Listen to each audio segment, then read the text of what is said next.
Hello दोस्तों, मैं सचिन अरोड़ा एक बार फिर से आप सभी लोगों का स्वागत करता हूं अरोड़ा एजुकेटर के ऑफिशियल यूट्यूब प्लेटफॉर्म पे। So I hope you all are doing great. आप सब बहुत बढ़िया होंगे। आज के इस सेशन में हम लोग डिस्कस करने वाले हैं UP triple S C computer के बेस्ट 25 क्वेश्चंस। जैसे कि आप लोग जानते ही हैं कि ये शानदार सीरीज चल रही है जिसमें आज है इसका डे 5। डे 1 से लेकर डे 4 तक बहुत सारे इंपॉर्टेंट क्वेश्चंस पर हम लोगों ने डिस्कशन किया। क्या क्वेश्चन यहीं से बनेंगे? बिल्कुल। ये सेशंस काफी इंपॉर्टेंट हैं जो आपको एग्जैक्ट आइडिया देंगे एग्जामिनेशन का। ये जो सेशंस हैं वो junior assistant, stenographer, auditor, VPO या यूपी ट्रिपल एस सी के किसी भी एग्जाम को लेकर बेनिफिशियल रहने वाले हैं। तो आइए एक बार फिर से देखते हैं कि आज के सेशन में आउट ऑफ 25 आप कितना स्कोर करते हैं। Let's get started. साथ ही साथ अगर हम आपको सिलेबस की बात करें तो आप जानते हैं कि इसका सिलेबस बहुत क्लियर कट तरीके से डिफाइन है जो आपके सामने है। यहां पर बहुत ज्यादा क्वेश्चंस आपसे पूछे जाते हैं ई गवर्नेंस से, डिजिटल फाइनेंशियल टूल से, आर्टिफिशियल इंटेलिजेंस से, ईमेल से, सोशल नेटवर्किंग से, बिग डेटा प्रोसेसिंग से, world wide web, cyber security, hardware software operating system, MS Office जिसमें स्प्रेडशीट खास तौर पे MS Excel, Word, PowerPoint, ये सब भी आपको पढ़ के जाना होगा। तो चलिए बिना किसी देरी के शुरू करते हैं आज के सेशन को। लेकिन साथ ही साथ मैं आपको यह भी बता दूं कि अगर आप में से कोई इंटरेस्टेड है और चाहता है कि कंप्यूटर को बेसिक लेवल से एडवांस लेवल तक पढ़ लिया जाए यूपी ट्रिपल एस सी के एग्जाम्स को लेकर, क्योंकि पेपर का लेवल जो है वो इतना आसान नहीं होता। अगर आप चाहते हैं कि एक बार बेसिक से एडवांस लेवल तक पूरा कंप्यूटर कवर करें 70 घंटों में 60 प्लस क्लासेस के साथ, तो आप ज्वाइन कर सकते हैं इस कोर्स से भी।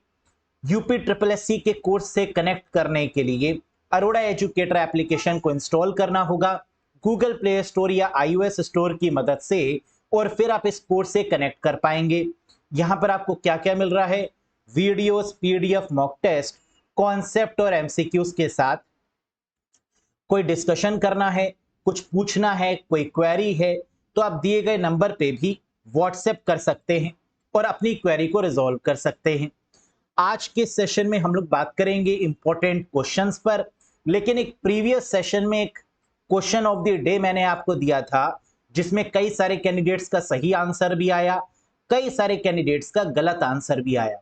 ये क्वेश्चन क्या था? आइए एक बार देखते हैं। Dash was a boot sector virus, which means it infected the boot sector of floppy disk. Dash एक बूट सेक्टर वायरस था जिसका अर्थ है कि इसने फ्लॉपी डिस्क के बूट सेक्टर को संक्रमित कर दिया था। वैसे तो हम लोग जानते हैं कि जो सबसे पहला वायरस है उसका नाम है क्रीपर, CREEPER, क्रीपर। जो सबसे पहला एंटीवायरस है वो है रीपर, REEPER, रीपर। लेकिन जब हम लोग बात करते हैं सबसे पहला बूट सेक्टर वायरस की जिसने फ्लॉपी डिस्क को इन्फेक्ट किया, इसका नाम है ब्रेन। और ये किसके द्वारा डेवलप किया गया था? बिल्कुल सही, पाकिस्तानी ब्रदर्स अमजद एंड फरूक अलवी। तो ये किसके द्वारा डेवलप किया गया था? पाकिस्तान के द्वारा। किसको इन्फेक्ट करने के लिए? फ्लॉपी डिस्क को इन्फेक्ट करने के लिए। लेकिन आजकल तो फ्लॉपी डिस्क का यूज होता ही नहीं। आजकल फ्लॉपी डिस्क की जगह पर हम लोग हार्ड डिस्क का यूज करते हैं या एसएसडी का यूज करते हैं, सॉलिड स्टेट ड्राइव का यूज करते हैं। क्या ये क्वेश्चन क्लियर है? Very good. अब बात करते हैं आज के पहले क्वेश्चन की। क्वेश्चन पढ़िए और बताइए इसका आंसर क्या होगा। How many times by entering the wrong OTP then the card will be blocked for online payment? बताइए कितनी बार गलत ओटीपी डालने पर कार्ड ऑनलाइन पेमेंट के लिए ब्लॉक हो जाएगा? 2 times, 3 times, more than 3 times, या कार्ड डज नॉट ब्लॉक? हम लोग जानते हैं कि जब कोई पेमेंट हम करते हैं, कोई ऑनलाइन पेमेंट है, कोई ऑनलाइन शॉपिंग है, ओटीपी हमारे मोबाइल फोन में आता है। लेकिन अगर हम गलत ओटीपी डालते हैं तो हमें कितनी वो चांसेस प्रोवाइड करता है कि कितनी बार आप ओटीपी ट्राई कर सकते हैं? The answer is 3 times. 3 बार तो वो हमें चांस देगा, लेकिन 3 बार के बाद वो हमारी ओटीपी को भेजना बंद कर देगा, ओटीपी को एंटर करना बंद कर देगा। तो आंसर क्या होगा?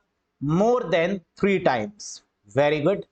और जब हम 3 बार के बाद ओटीपी डालने की कोशिश करेंगे तो क्या होगा? लिखकर आ जाएगा, you have requested for an OTP too frequently, please wait for a few minutes and try again. कि आपने बहुत बार रिक्वेस्ट कर दी है ओटीपी की, अब कुछ समय के लिए आप वेट करें और उसके बाद दोबारा कोशिश करें।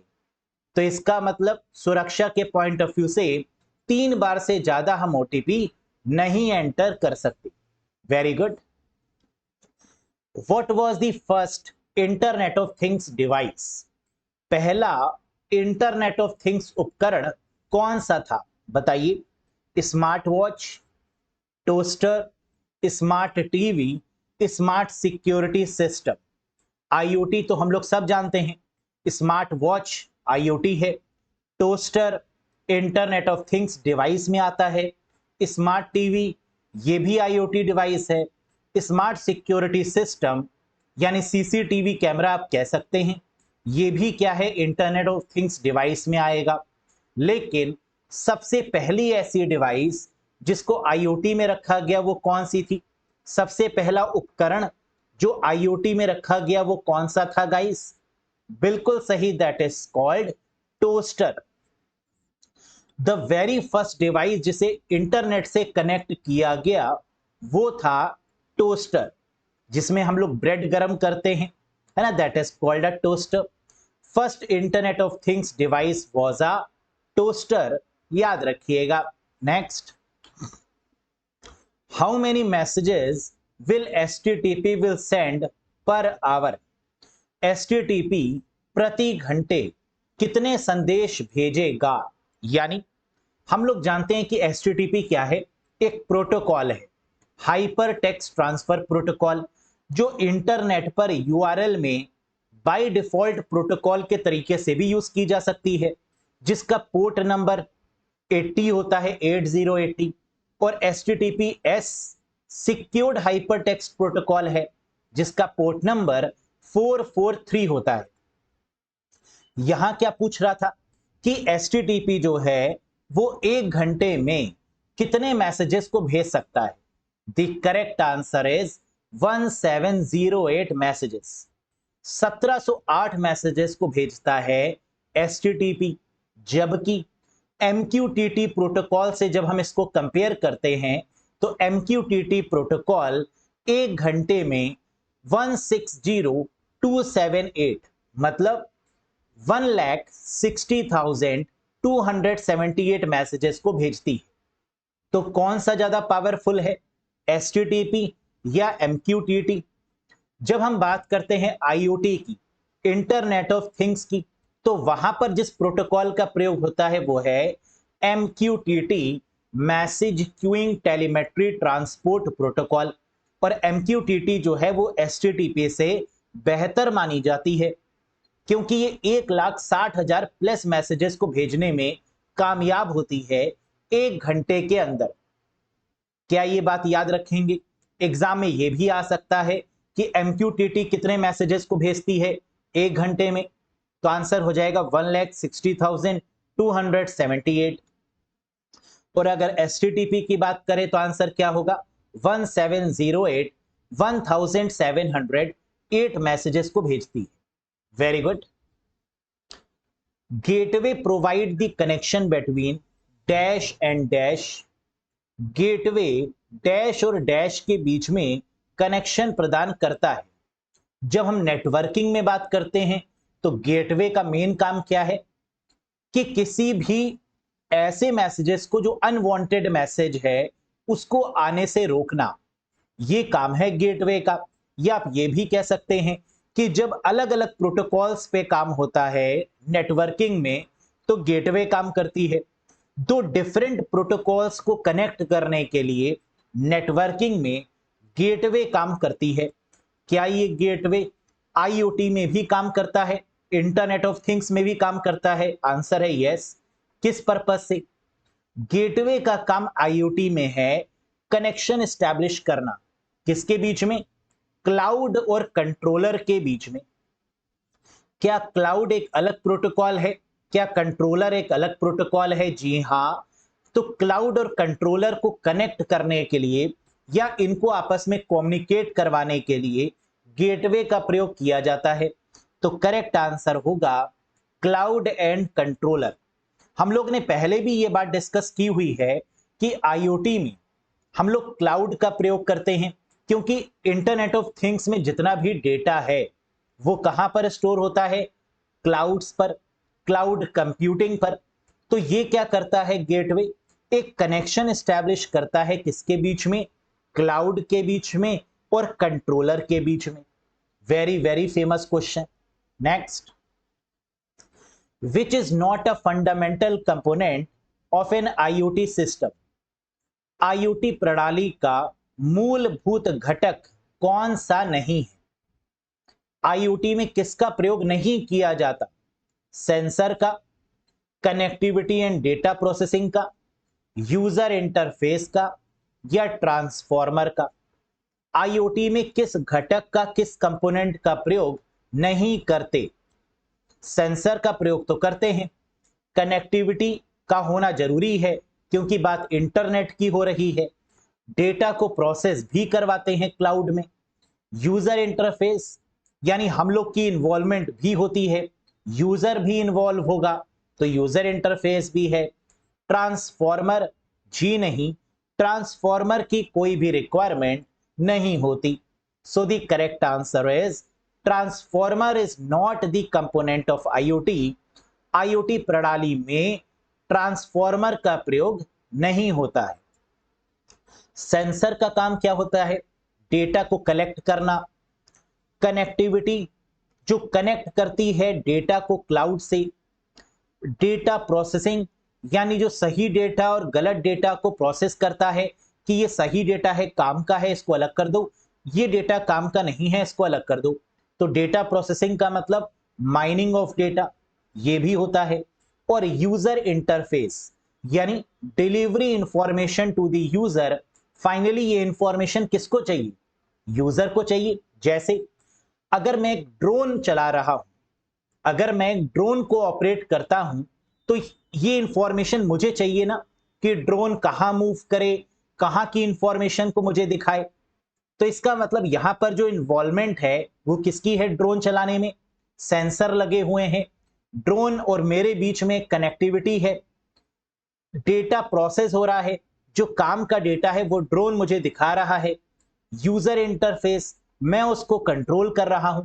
तो ये सारी चीजें मैं कर रहा हूं ना, तो यानी यूजर इंटरफेस भी इसका पार्ट होगा। तो इसका मतलब क्या सर? हम ये कह सकते हैं कि आईओटी के 4 मेन कंपोनेंट होते हैं, सेंसर, कनेक्टिविटी, डेटा प्रोसेसिंग और यूजर इंटरफेस। बिल्कुल सही आपने पहचाना, आपके पार की नजर और निर्मासु पर। Very good. Which layer is used for wireless connection in IoT devices? IoT उपकरण में वायरलेस कनेक्शन के लिए किस परत का उपयोग किया जाता है? Application layer, network layer, data link layer या ट्रांसपोर्ट लेयर? सोच के बताइए। अगर हम बात करते हैं वायरलेस कनेक्शन की तो क्या हम बात करते हैं वाईफाई की, क्या हम बात करते हैं ब्लूटूथ की, क्या हम बात कर रहे हैं जिगबी की? बिल्कुल, क्योंकि वायरलेस कनेक्शन का मतलब है विदाउट वायर, विदाउट केबल, और विदाउट केबल का मतलब तो होता है वाईफाई, या हम ब्लूटूथ के थ्रू कर सकते हैं या जिगबी के थ्रू कर सकते हैं आईओटी के केस में। तो यहां पर जो लेयर काम कर रही है वो कौन सी होगी? मैक एड्रेस को कंट्रोल करने वाली layer, that is called data link layer.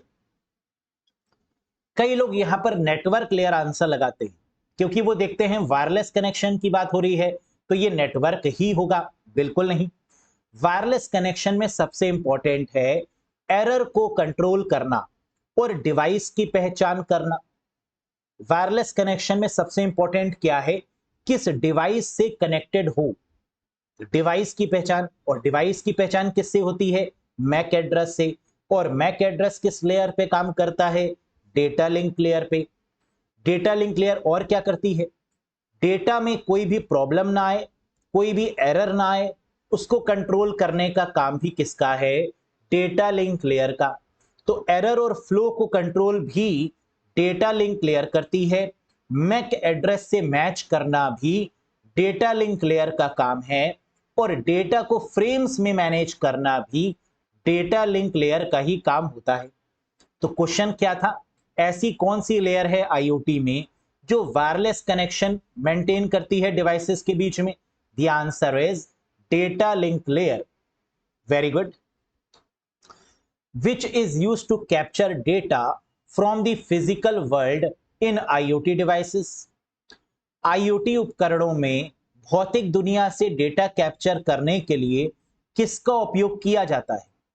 अगर हमें डेटा कैप्चर करना है, जैसे बायोमेट्रिक मशीन से, किसी you can say touch screen की मदद से कोई डेटा कैप्चर करना चाहते हैं, या ड्रोन की मदद से कोई डेटा कैप्चर करना चाहते हैं, तो हम किसका प्रयोग करेंगे? सेंसर का, एक्चुएटर का, माइक्रो प्रोसेसर का, या माइक्रो कंट्रोलर का? बिल्कुल, and the correct answer is sensor. हम सेंसर की मदद से ही किसी डेटा को क्या कर सकते हैं? कैप्चर कर सकते हैं।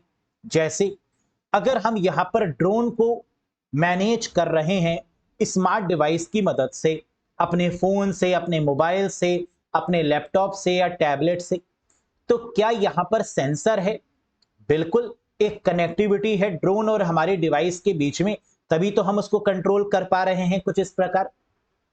या फिर एटीएम मशीन्स में सेंसर लगे होते हैं जिसके द्वारा हम इनपुट देते हैं, डेटा कैप्चर करते हैं, फिर हमारी प्रोसेसिंग होती है, कैश निकल के आता है। तो हर जगह पर क्या यूज हो रहे हैं? सेंसर का ही तो प्रयोग है। इवन स्मार्ट वॉच और हमारे स्मार्टफोन के बीच में भी क्या कोई सेंसर काम कर रहा है? जी हां। जो वायरलेस माउस है, क्या उसमें भी कोई सेंसर काम कर रहा है? जी हां। क्या वायरलेस कीबोर्ड और कंप्यूटर के बीच में भी कोई सेंसर काम कर रहा है? जी हां। तो ये सब क्या है? आईओटी डिवाइसेस में डेटा को कैप्चर करने के लिए सेंसर का ही प्रयोग किया जा रहा है। Very good. Next, what does ICT stands for? Very very popular question. ICT का मतलब क्या है?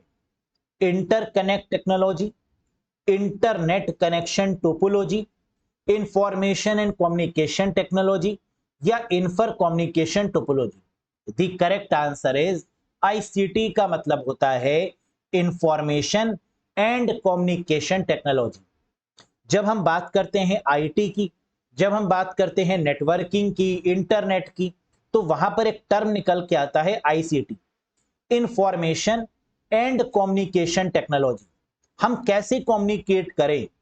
1G, 2G, 3G, 4G, 5G, किसके माध्यम से हम कम्युनिकेट करें, कैसे इंफॉर्मेशन को लें?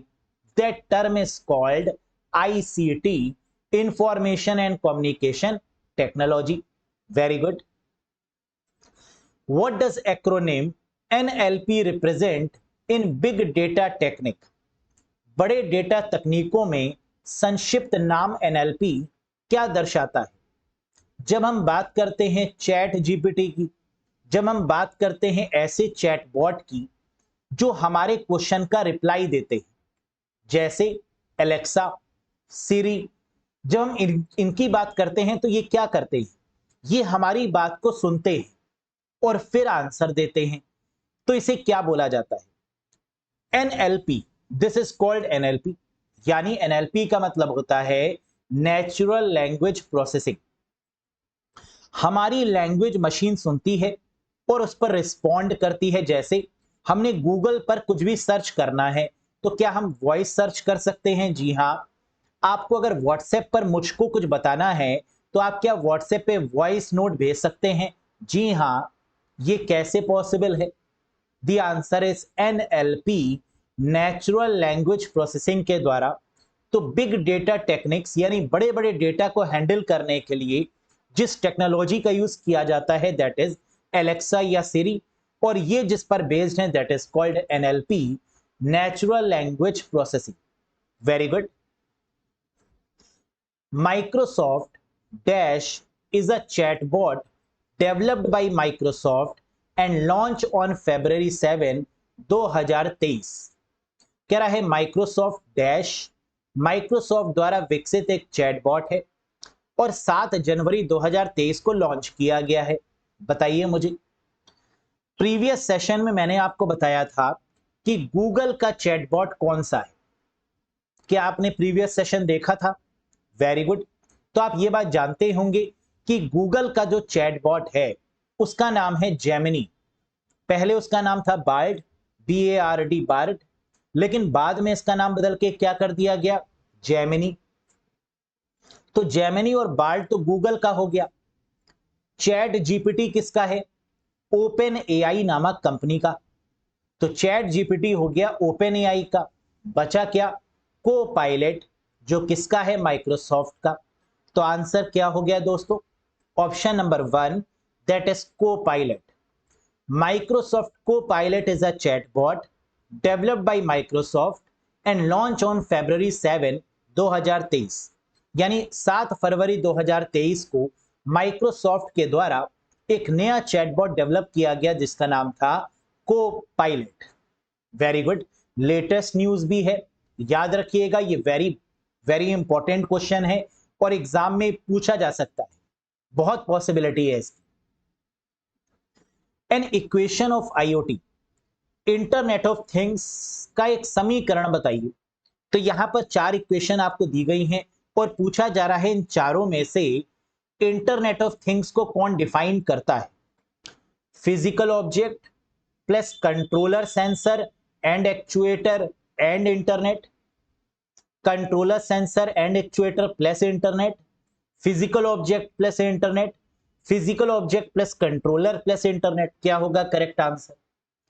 IoT की जो सही इक्वेशन है उसमें फिजिकल ऑब्जेक्ट्स आते हैं, जैसे वॉचेस, जैसे ड्रोन, ये सब फिजिकल ऑब्जेक्ट्स हैं। इनको ऑपरेट कैसे करेंगे?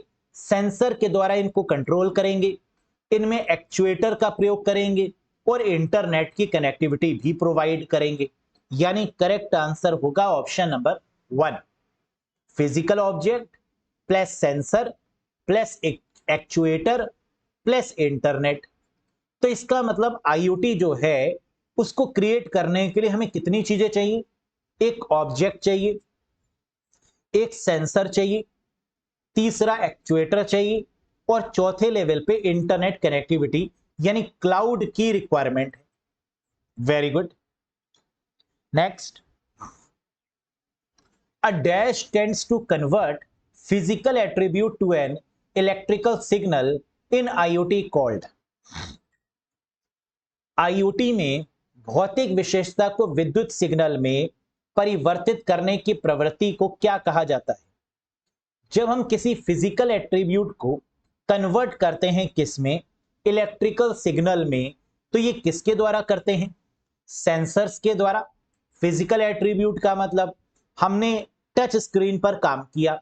क्या टच स्क्रीन एक फिजिकल एट्रीब्यूट है? जी हां। और यहां पर इलेक्ट्रिकल सिग्नल्स में कन्वर्ट करने का काम किसने किया? सेंसर ने। तो याद रखिएगा, कभी भी फिजिकल एट्रीब्यूट, फिजिकल चीज को इलेक्ट्रिकल सिग्नल में कन्वर्ट करने का काम कौन करता है? सेंसर करता है। लेकिन अगर इसका उल्टा पूछा जाए कि इलेक्ट्रिकल सिग्नल को फिजिकल एट्रीब्यूट में कन्वर्ट करने का काम कौन करता है? इसका ठीक उल्टा। तो आंसर क्या होगा? ये रहा question. A dash tend to convert electrical signal to an physical action. Electrical signal को फिजिकल एक्शन में कन्वर्ट करने का काम IoT में कौन करता है? IoT में विद्युत सिग्नल को भौतिक क्रिया में परिवर्तित करने का काम एक्चुएटर करता है। याद रखिएगा, यह है आपका एक्चुएटर।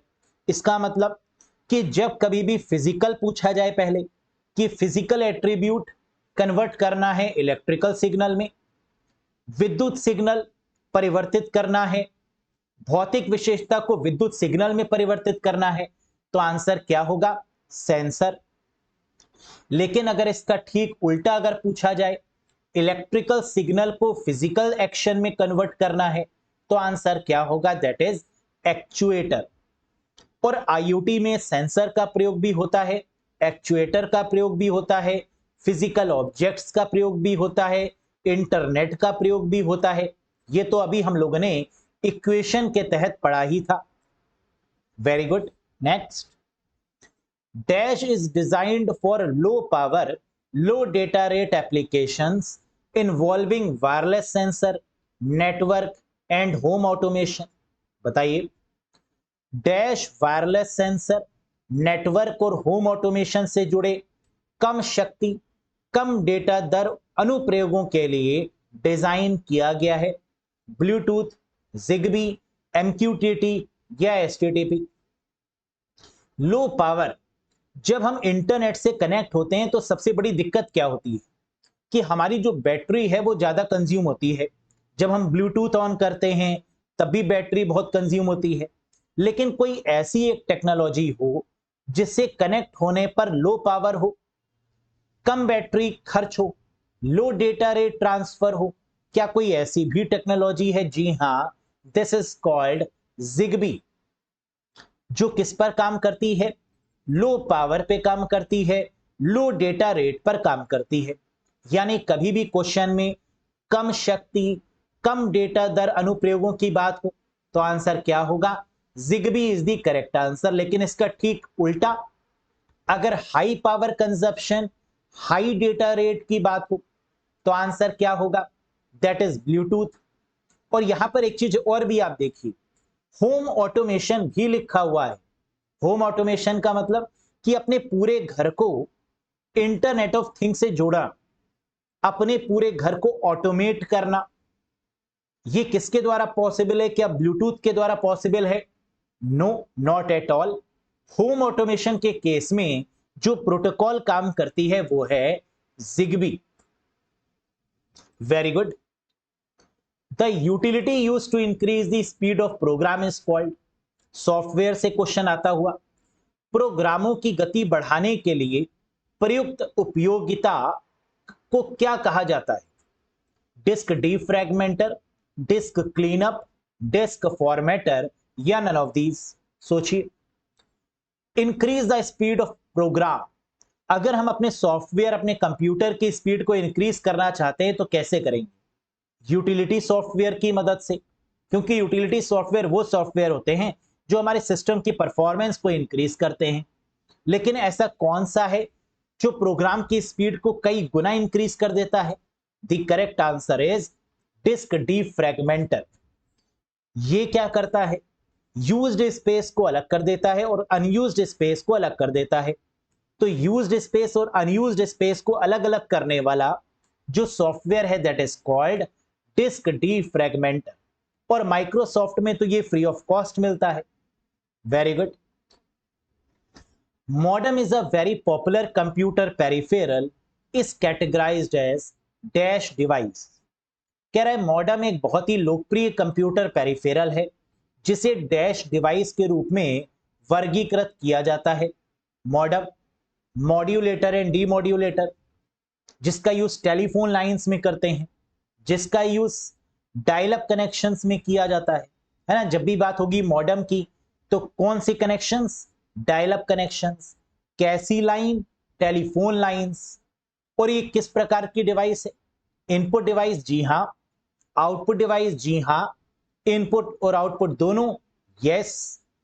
स्टोरेज, नहीं। तो आंसर क्या होगा? इनपुट एंड आउटपुट, यानी third is the correct one.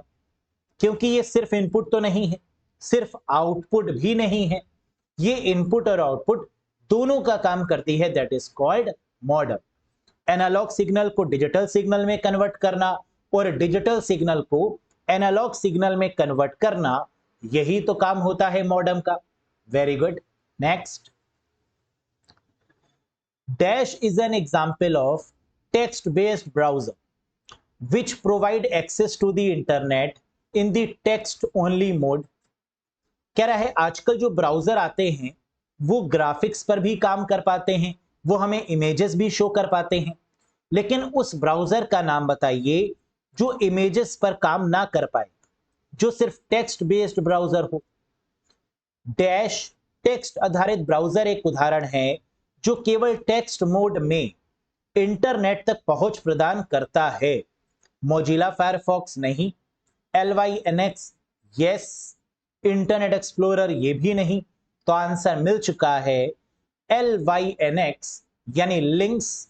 ये एक ब्राउजर है जो सिर्फ और सिर्फ टेक्स्ट बेस्ड है, जो सिर्फ टेक्स्ट आधारित ब्राउजर के नाम से जाना जाता है।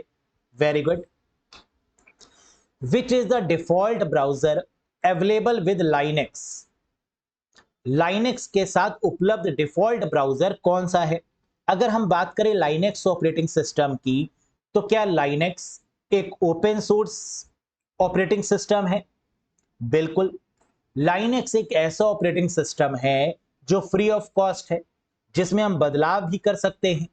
लाइनेक्स की बात करें तो ये CUI पर भी काम कर सकता है और GUI पर भी काम कर सकता है, यानी ये कमांड पर भी काम करता है, ये ग्राफिक्स पर भी काम करता है।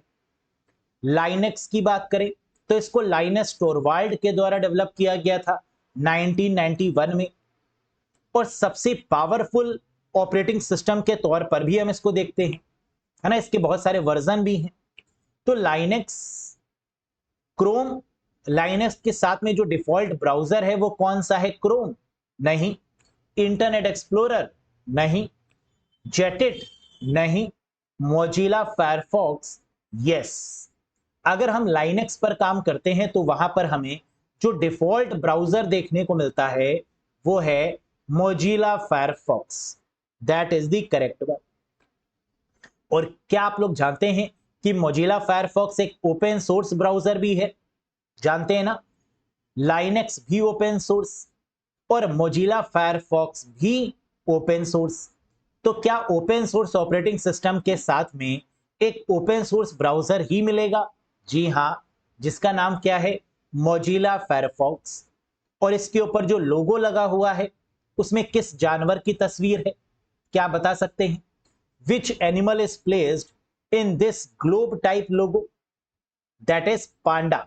ये फॉक्स नहीं है, ये पांडा है ना, याद रखिएगा।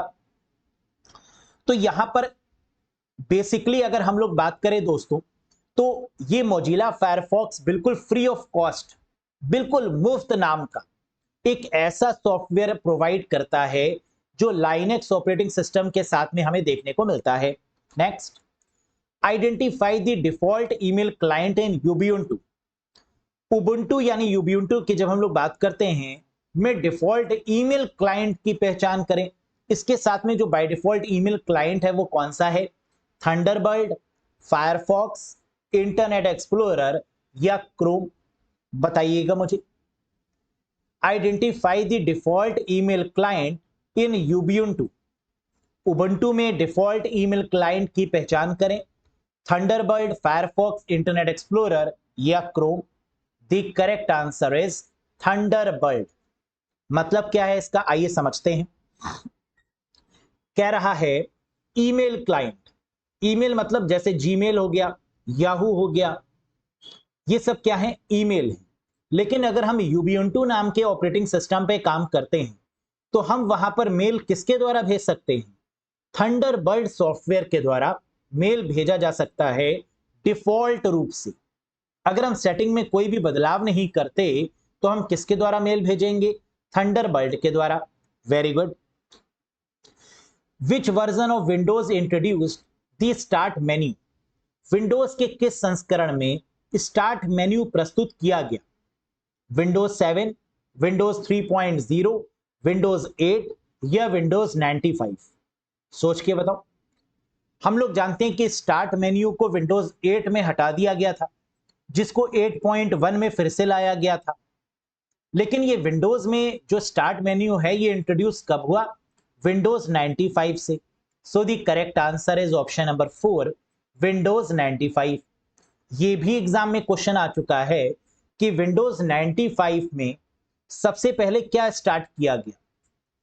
माइक्रोसॉफ्ट का एक ऐसा फीचर बताइए जो विंडोज 95 में लॉन्च किया गया। The correct answer is start menu. यानी ऐसे भी आ सकता है, वैसे भी आ सकता है ना, by both ways. Dash refer to the process of restarting a computer system without completely shutting down the power. Dash बिजली की पूरी तरह से बंद किए बिना कंप्यूटर सिस्टम को पुनः आरंभ करने की प्रक्रिया को संदर्भित करता है क्या? Warm booting, cold booting, random booting या ऑल ऑफ दीज? सोचिए। रीस्टार्टिंग अ कंप्यूटर, शटडाउन की बात कर रहे होते कि शटडाउन करके फिर ऑन करना है तो कोल्ड बूटिंग होता, लेकिन रीस्टार्ट की बात कर रहे हैं तो आंसर क्या होगा? Warm booting is the correct one, यानी first is the right answer. Restart का मतलब कंप्यूटर को दोबारा स्टार्ट करना, यानी वार्म बूटिंग। शटडाउन करके स्टार्ट करना मतलब कोल्ड बूटिंग। और अगर कोई ग्लिच की वजह से कोई खराबी आ जाती है, कोई ग्लिच आ जाती है जिसकी वजह से कंप्यूटर अपने आप बंद खुल होने लगता है, तो इसको क्या बोलते हैं? Random booting. बंद होके खुल गया, फिर बंद हो गया, फिर खुल गया, है ना, कोई ग्लिच है, कोई एरर है उसमें, तो that is called random booting. Very good. Next, dash is used to extend the capabilities of internet email protocol such as SMTP। Dash का उपयोग SMTP जैसे इंटरनेट ईमेल प्रोटोकॉल की क्षमताओं को बढ़ाने के लिए किया जाता है। क्या है? हम लोग जानते हैं कि ईमेल के केस में SMTP का प्रयोग करते हैं मेल को सेंड करने के लिए, लेकिन SMTP जो मेल को सेंड करती है वो सिर्फ टेक्स्ट फॉर्म में ही करती है। लेकिन क्या हमें जब मेल को सेंड करना होता है क्या सिर्फ टेक्स्ट फॉर्म में ही करना होता है? नहीं सर, उसमें हम वीडियोस भी लगा सकते हैं, नीचे वीडियो का लिंक, कोई इमेज, कोई साउंड वाली फाइल, कई चीजें भेज सकते हैं ब्राउज करके, कोई MS वर्ड की फाइल, एक्सेल की फाइल, पावर पॉइंट की फाइल, इन सबको अटैच कर सकते हैं ईमेल में। तो ये अटैच करने के लिए किसका प्रयोग करते हैं? माइम का, मल्टीपर्पज इंटरनेट मेल एक्सटेंशन का। तो SMTP का एडवांस फॉर्म क्या हुआ? That is MIME, multipurpose internet mail extension. Very good. Next, which of the following best describe Windows 11? निम्न में से कौन सा विंडोज 11 का सबसे अच्छा वर्णन करता है? क्या विंडोज 11 जो कि लेटेस्ट विंडोज है एक सिंगल यूजर सिंगल टास्किंग है? जी नहीं, क्योंकि सिंगल यूजर सिंगल टास्किंग है डॉस, माइक्रोसॉफ्ट की disk operating system. Single user single tasking, Windows नहीं। ओपन सोर्स, क्या विंडोज 11 फ्री ऑफ कॉस्ट है? बिल्कुल नहीं, क्योंकि ओपन सोर्स में तो आता है हमारा लाइनेक्स, एंड्रॉइड, यूनिक्स, ये सब ओपन सोर्स है। रियल टाइम, क्या विंडोज 11 रियल टाइम पर काम करती है? बिल्कुल नहीं। विंडोज 11 क्या है? मल्टीटास्किंग ऑपरेटिंग सिस्टम, जो मल्टी यूजर और मल्टीटास्किंग को सपोर्ट करती है, दैट इज विंडोज 11। तो करेक्ट आंसर होगा option number 4, multitasking operating system. एक साथ कई यूजर कई तरीके के टास्क परफॉर्म कर सकते हैं विंडोज 11 पे, that is the right one. Very good. It can manage the whole printing process, यह संपूर्ण प्रिंट प्रक्रिया का प्रबंधन कर सकता है। प्रिंटिंग प्रोसेस को मैनेज करने के लिए किसका प्रयोग करते हैं? स्पूलिंग का, स्निफिंग का, स्पूफिंग का या फॉर्मेटिंग का? यह आता है, बताएंगे नहीं? सोचिए। प्रिंटिंग प्रोसेस को मैनेज करने के प्रोसेस को बोलते हैं स्पूलिंग, यानी first is the right one. अब ये स्पूलिंग क्या होता है? जब हम प्रिंटर को रिक्वेस्ट करते हैं प्रिंट देने की, लेकिन हम कई सारे पेजेस की रिक्वेस्ट करते हैं एक ही समय पर, तो हमारा प्रिंटर क्या करता है? हमारे द्वारा की जाने वाली रिक्वेस्ट को एक क्यू में लगा लेता है, एक लाइन में लगा लेता है कि पहले इसका प्रिंट निकालेंगे, फिर इसको प्रिंट निकालेंगे, फिर इस पेज का प्रिंट निकालेंगे, फिर इस पेज का प्रिंट निकालेंगे। और इस प्रोसेस को क्या बोलते हैं? That is called spooling. Very good. Which is the default application for spreadsheet in Ubuntu? Spreadsheet syllabus में भी है। उबुंटू में स्प्रेडशीट के लिए डिफॉल्ट एप्लीकेशन कौन सी है? कह रहा है अगर हम Ubuntu ऑपरेटिंग सिस्टम या उबुंटू ऑपरेटिंग सिस्टम पर काम कर रहे हैं तो वहां पर क्या एक्सेल मिलती है हमें बाय डिफॉल्ट? जी नहीं, हमें वहां स्प्रेडशीट के तौर पर जो बाय डिफॉल्ट देखने को मिलता है वो है लिब्रा ऑफिस कैल्सी। लिब्रा ऑफिस जो अगेन ओपन सोर्स है, और उबंटू की बात करें तो ये भी आपका ओपन सोर्स है। तो ओपन सोर्स ऑपरेटिंग सिस्टम में जो स्प्रेडशीट काम करेगी, क्या वो एक्सेल शीट काम कर पाएगी? नहीं। क्या काम करेगी? Libre Office Calc, this spreadsheet, जो कि लिब्रा ऑफिस का ही एक पार्ट है। तो second is the right one. ये हो गए बेस्ट 25 क्वेश्चंस। 25 में से कितना स्कोर किया मुझे कमेंट करके बताइएगा कमेंट सेक्शन में। और ये रहा आज का question of the day. The output quality of a printer is measured in. Hardware से क्वेश्चन आता हुआ, एक प्रिंटर की आउटपुट क्वालिटी को किस में नापा जाता है? डॉट्स पर स्क्वायर, डॉट्स पर इंच, डॉट्स प्रिंटर पर इंच, या ऑल ऑफ दीज? क्या होगा इसका आंसर? अगर आपको पता है तो एक बार कमेंट सेक्शन में कमेंट करके जरूर बताइएगा। आंसर मैं बताऊंगा आपको अगले सेशन में। सेशन आपको कैसा लगा? ये थे आज के बेस्ट 25 क्वेश्चंस। उम्मीद है कि ये सारे क्वेश्चंस आपको पसंद आए होंगे। इसी लेवल के क्वेश्चंस एग्जाम में देखने को मिलते हैं। सेशन अगर पसंद आया हो तो एक बार लाइक कर दीजिएगा, चैनल पर नए हो तो सब्सक्राइब जरूर करिएगा। और साथ ही साथ अगर आपको कंप्यूटर को पढ़ना है बेसिक से एडवांस लेवल तक, तो आप इस कोर्स से कनेक्ट कर सकते हैं। यूपी ट्रिपल एस सी के complete computer course, videos, PDF, mock test के साथ 70+ घंटे का कंप्लीट कोर्स विद 60+ वीडियोस के साथ अरोड़ा एजुकेटर चैनल पर आपको मिल रहा है, यानी अरोड़ा एजुकेटर एप्लीकेशन पर आपको मिल रहा है। इसके लिए आपको गूगल प्ले स्टोर या iOS स्टोर पे जाके अरोड़ा एजुकेटर एप्लीकेशन को इंस्टॉल करना होगा, फिर इस कोर्स पर क्लिक करना होगा और फिर आप यहां से ज्वाइन कर सकते हैं यूपी ट्रिपल एस सी के कोर्स से।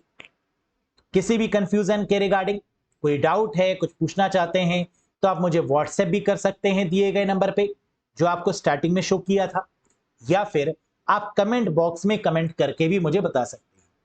बहुत जल्द मिलेंगे नेक्स्ट वीडियोस के साथ। Till then bye bye and take care guys. Thank you very much.